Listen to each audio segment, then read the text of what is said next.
What's up, everybody? Lou here, back once again on the show floor of PAX East. It's been too long, but we are finally here. We're here with Sam, the developer of Turbo Overkill, Doom, Quake, Duke Nukem-inspired game with some cyberpunk and neon influences. Sam, thanks so much for taking some time to talk about the game. For those who are not aware, and despite my little introduction here, tell us about Turbo Overkill. Yeah, so Turbo Overkill is a dream project of mine that I've been wanting to make, ever since I was young. Most of the games I played when I was younger was Doom, Doom 2, basically any first-person shooter. And what I wanted to do was make a game where I took all of the best bits from any shooter that I like and just put them all together into one package. And that turned into Turbo Overkill, which is just a crazy cyberpunk. It's just a crazy game. There's so many crazy things going into it. It is pretty wild to play. Now, the feel and the speed of the game, like I said, is very reminiscent of those old school 90s shooters that you would play on PC. Was it difficult to get the feel of the game right in terms of balancing speed with accuracy and the general tone of the gameplay?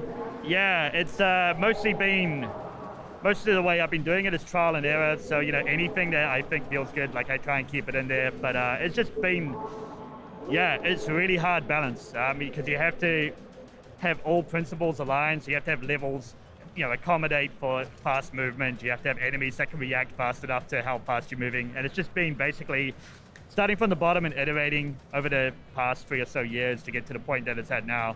But yeah, it's just been a long ride to get to this point. I bet 3 years.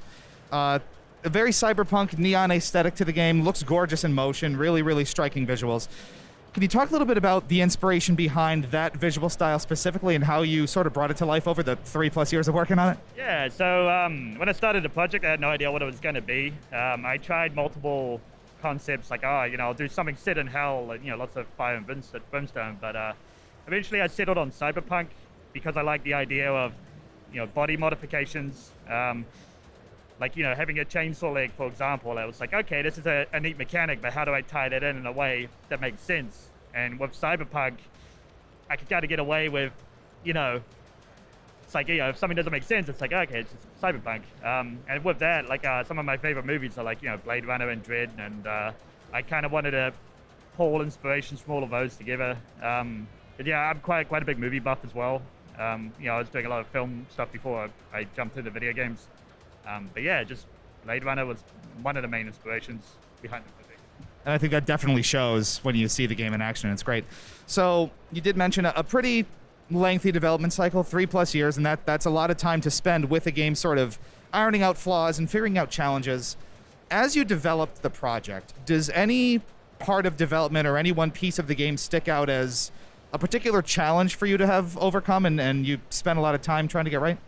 Yeah, mostly refining the gameplay, like the movement. It's been, it's kind of hard to pick one thing in particular because it feels like developing a game solo. It's just you're putting out fires all the time. Even now, I'm still trying to polish up the final build of the game and get a lot of the stuff finalized. But yeah, mostly the movement. With first-person shooters, you have to nail the movement if you want something to be fun. Movement, gunplay, making sure the weapons just sound meaty as hell. One thing I wanted to make sure when I started this project was I just want excessive amounts of gore, like amounts of gore that just don't make any sense. It's ludicrous. And with that, it was okay, I want to spend a lot of time developing a crazy gore system in the game, which has been, it sounds easy, but that's probably been one of the more challenging things. Is just making the gunplay feel meaty. So you shoot something with a shotgun, it's just supposed to explode in a crazy fashion. I mean, it doesn't make any sense, but it looks hella cool. That's all that matters, right? It looks cool, it's fun to play, you've got yourself a game. Now, in terms of maybe things that made you excited about the project or things that really kept you going throughout that time period, is there any, similar question, any one part of the game or any one piece of the development experience that really excited you and stands out as like a highlight of kind of the development? Yeah, not really what I expected, but the first time I ever demoed the game was at PAX West last year. That was the first time I've ever had people sit down and actually play it, and just seeing how they interact with the game, it's just a crazy experience, especially seeing speedrunners jump in and try and just blitz through a level.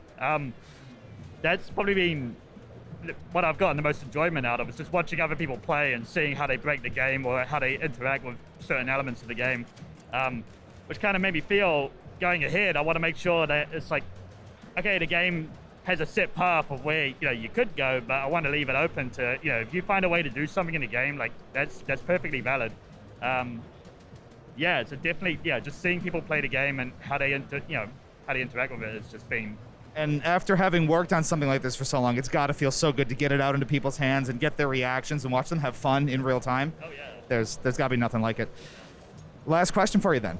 You said it was kind of polishing up the final build. Sounds like it's pretty close. When does the game come out and where can we play it? I think 24 hours from now. So tomorrow it's going out. Yeah, it's been crazy. See you right there. What platforms? Right now it's just Steam, so we're entering into early access. The way we're doing it is the game is a 3-episode structure, like a lot like the old classic shooters. But we're putting out episode 1 in its complete form with all content. And then throughout the year we'll be releasing further episodes. Awesome. Can't wait to see it live on people's PCs and playing some more. Sam here for Turbo Overkill. Thanks for tuning in. Keep it here for Hypocritic GG all weekend long for more from PAX East.